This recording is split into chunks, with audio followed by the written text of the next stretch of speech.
Bismillahirrahmanirrahim. Assalamualaikum warahmatullahi wabarakatuh. Kembali lagi pada kesempatan kali ini saya akan membahas tentang permasalahan umum dalam install software. Sampai pada hari ini masih banyak pertanyaan yang masuk kepada kami tentang bagaimana menginstal software sampai berhasil. Karena masih banyak ditemukan berbagai kendala, mulai dari download software yang disediakan sistem internet, download software yang ada pada kami, ataupun dari tempat yang lain, sampai dengan instalasinya. Memang secara umum, perangkat yang kita punyai itu belum tentu bisa menerima segala bentuk ataupun jenis software yang tersedia. Lebih jelasnya sudah saya bahas dalam video sebelumnya tentang permasalahan gagal install software atau aplikasi. Pada kesempatan kali ini akan kita bahas satu persatu terkait dengan masalah yang muncul. Kalau yang kemarin tentang permasalahan yang menyebabkan gagal dalam instalasinya.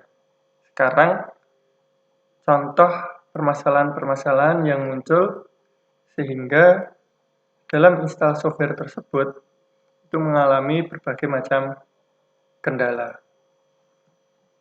Ada beberapa permasalahan yang biasa kita temui saat menginstal software.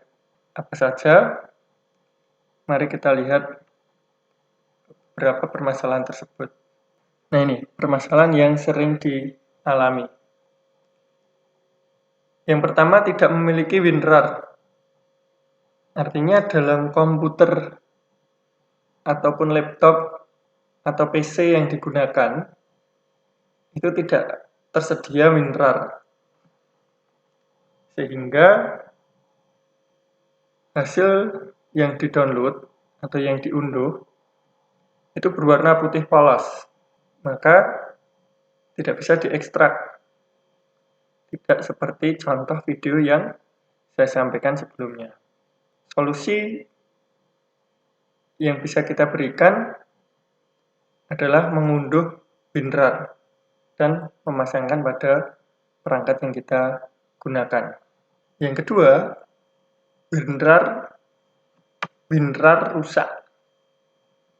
Jadi WinRAR-nya rusak atau sudah lawas. Apakah WinRAR bisa rusak dan bisa expired?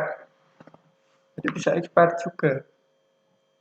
Karena aplikasi-aplikasi keluaran baru tentunya memiliki spesifikasi yang baru. Sehingga WinRAR yang akan kita gunakan itu juga harus sesuai dengan spesifikasi aplikasi-aplikasi baru tersebut. Maka secara berkala dan berkelanjutan dari penyedia WinRAR tersebut juga melakukan pembaharuan pada softwarenya. Nah, ini salah satu contoh software pendukung yang saya maksud di pembahasan video sebelumnya. Jadi perlu software pendukung. Tidak cukup dengan software itu saja. Sebelum saya tunjukkan bagaimana cara mendapatkan WinRAR, kita jawab dulu pertanyaan kenapa filenya harus RAR.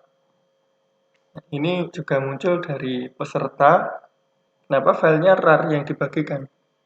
Tidak file langsung saja. Dikhawatirkan kalau kita berbagi file langsung, tidak dikompres atau dibungkus dalam bentuk RAR, itu akan termakan oleh virus atau tergantikan oleh virus. Sehingga file yang kita unduh itu bukan file yang sebenarnya, tapi malah virus yang kita dapat. Nah, ini akan menjadikan masalah baru dan jauh lebih berbahaya akibatnya terhadap perangkat yang kita gunakan. Sebelum membahas permasalahan sebelumnya, saya tunjukkan dulu bagaimana mendapatkan WinRAR. Nah, seperti ini. Kita mulai dari halaman depan. Dari halaman depan yang muncul browser, kemudian kita ketikkan kata kunci pada search engine WinRAR. Ini akan ada sugesti yang akan mengarahkan kita mendapatkan WinRAR tersebut. Kita bisa pilih salah satu, misalnya saya ambil ini, WinRAR 2020 full crack. Ambil yang sudah full crack atau yang versi full. Nah, full versi seperti ini.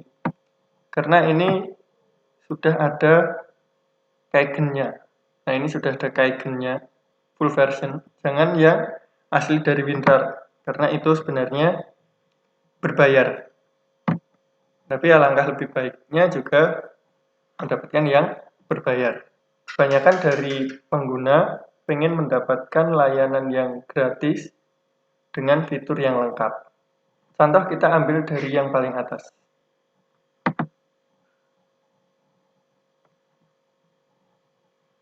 Akan lebih baik kalau kita baca terlebih dahulu, karena di sini ada petunjuknya yang disertai dengan gambar.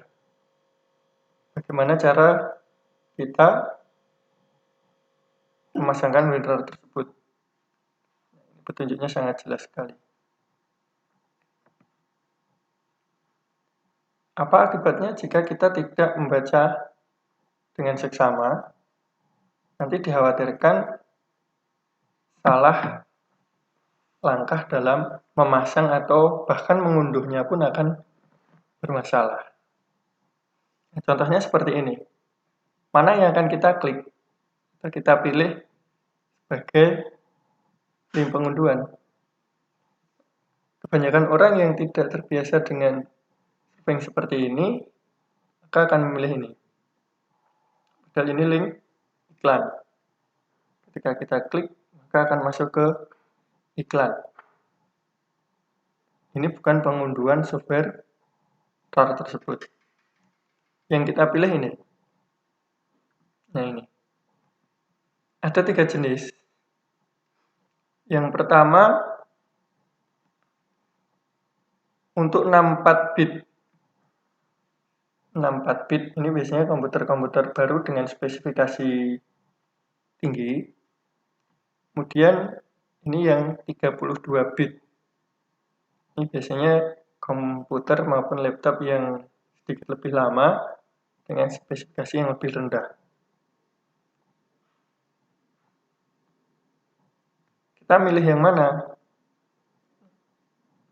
Biasanya yang 64 bit ini tidak bisa diinstal di komputer dengan jenis 32 bit. Tapi sebaliknya, yang 32 bit ini biasanya bisa diinstal di 64 bit. Karena di situ akan terbentuk dua sistem yang terpisah. Dan crack only. Nah, ini mungkin kalau kita sudah mendapatkan WinRAR-nya itu dari penyedia resmi, kita tinggal mengunduh crack-nya saja. Nah, monggo kita bisa milih di antara 3 ini sesuai dengan kebutuhan. Sesuai dengan spesifikasi yang saya gunakan, saya biasanya pakai ini, yang 64 bit. Klik saja. Yang perlu diingat juga, nanti saat ekstrak atau pada langkah tertentu akan dimintai password. Nah, ini passwordnya ini jangan lupa, harus dicatat dulu. Ada password yang harus kita catat. Berikutnya pilih install 64 bit. Seperti itu bagaimana kita mendapatkan WinRAR. Kita bisa mengunduh dari penyedia layanan yang ada di internet. Kita tinggal mengambil saja. Banyak sekali yang dapat kita ambil. Permasalahan lain yang sering muncul yaitu IDM-nya sudah expired, sudah kadaluarsa. Sehingga ketika kita mengunduh itu tidak bisa bekerja. Maka langkah yang harus dilakukan adalah uninstall dulu IDM-nya atau dicari crack-nya. Boleh juga dengan mengganti IDM yang baru. Kemudian permasalahan berikutnya adalah download gagal atau tidak tuntas. Download gagal atau tidak tuntas, biasanya di sini belum ada keterangan size-nya. Nah, ini di pojok kiri bawah. Nah, seperti ini. Ini belum tuntas, belum selesai. Kalau sudah selesai, maka ketika kita klik panah atas, ini tulisannya cuma open. Nah, ini belum selesai atau ada permasalahan dalam mengunduhnya. Maka harus kita ulang sekali lagi. Berikutnya, tidak menyimak panduan atau dalam menyimak panduan itu tidak selesai, sehingga ada langkah yang terlewatkan. Nah, ini juga menjadi permasalahan umum bagi para pengguna yang tidak menyimak atau membaca panduan lebih jelas sampai selesai, tapi langsung action. Maka akan timbul permasalahan baru dalam menginstal aplikasi ataupun software tersebut. Berikutnya, menyaksikan panduan itu dari HP atau dari smartphone. Apa tidak boleh?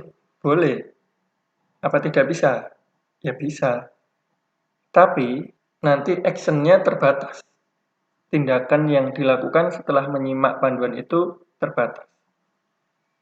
Biasanya di dalam panduan itu di bawahnya diberi link unduhan. Seperti yang saya sampaikan lusa, video saya lusa itu ada link download atau tautan download di bawah video. Karena menyaksikannya dari HP, maka tidak langsung bisa mengunduh. Atau linknya tidak berfungsi dengan baik.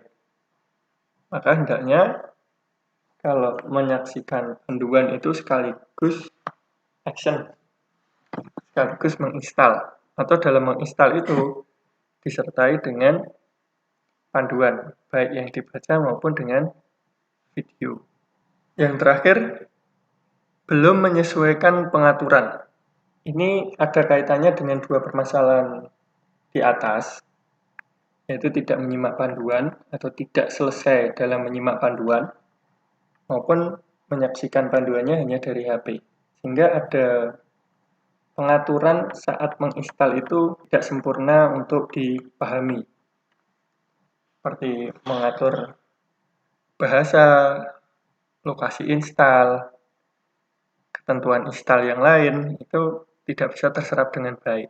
Maka dalam menyesuaikan pengaturan ini perlu menyesuaikan dengan panduan. Alangkah baiknya kalau kita menginstal itu menyaksikan panduan sampai selesai, kemudian melakukan sambil sesekali melihat panduan lagi agar tidak ada yang salah. Ini sebagai solusi akhir.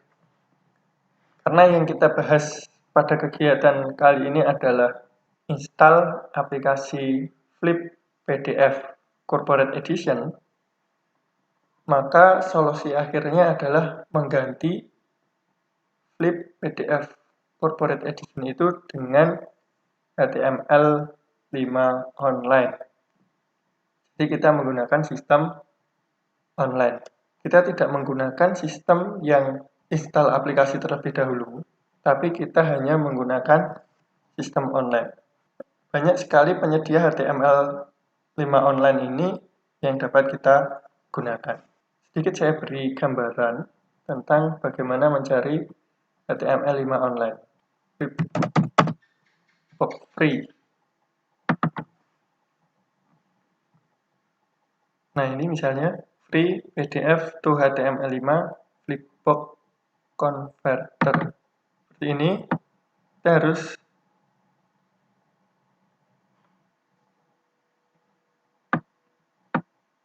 mengunggah filenya terlebih dahulu.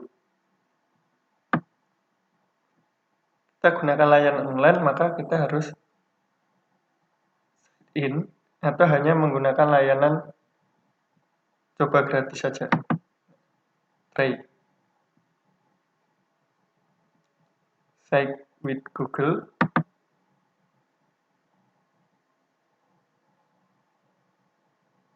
Pilih salah satu akun kita.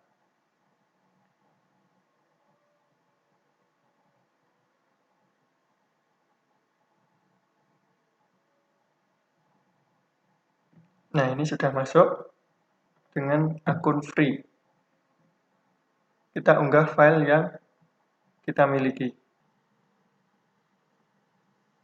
Ini sebagai solusi bagi yang gagal menginstal Flip PDF Corporate Edition. Kita bisa menggunakan halaman ini secara gratis untuk menyelesaikan pembuatan flipbook kita.